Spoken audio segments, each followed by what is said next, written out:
South Calcutta ল কলেজের যে গণধর্ষণের ঘটনা এবং তাতে অভিযোগকারিনী যিনি আছেন তিনি পুলিশের কাছে যে অভিযোগপত্র লিখেছিলেন তাতে স্পষ্টভাবে লেখা হয়েছিল যে সাউথ ক্যালকাটা ল কলেজের ইউনিয়ন রুমে ঘটনার সূত্রপাত ঘটেছিল। পশ্চিমবাংলার বুকে এর আগে আমরা যে জনস্বার্থ মামলা দায়ের করেছিলাম সেখানে পশ্চিমবঙ্গ সরকার স্পষ্টত উল্লেখ করে নিজেরা এফিডেভিট দিয়ে স্বীকার করেছিলেন বাংলার বুকে কোনো ছাত্র ভোট হয়নি। 2017 সালের পরে কলকাতা ইউনিভার্সিটির কোনো ভোট হয়নি, অর্থাৎ বর্তমানে কোনো ছাত্র সংসদ নেই, কোনো স্টুডেন্ট কাউন্সিল নেই, স্টুডেন্ট ইউনিয়ন নেই।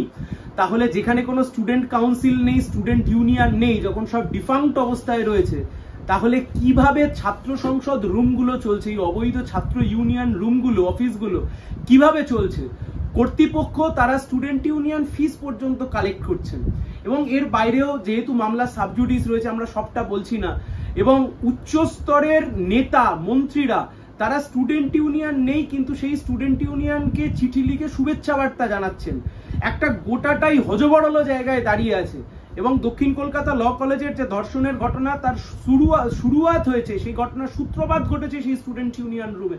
আমরা জনস্বার্থ মামলা দায়ের করেছি, দায়ের করে বলেছি যতদিন না ছাত্র ভোট হচ্ছে ততদিন অবধি সমস্ত স্টুডেন্ট ইউনিয়ন, অবৈধ স্টুডেন্ট ইউনিয়ন বন্ধ রাখতে হবে এবং তার সাথে দক্ষিণ কলকাতার যে ঘটনা ঘটেছে সেই স্টুডেন্ট ইউনিয়নকে বন্ধ করতে হবে এবং যে ইউনিয়ন ফিস তোলা হচ্ছে সেই ইউনিয়ন ফিস তোলাকে অবিলম্বে বন্ধ করতে হবে।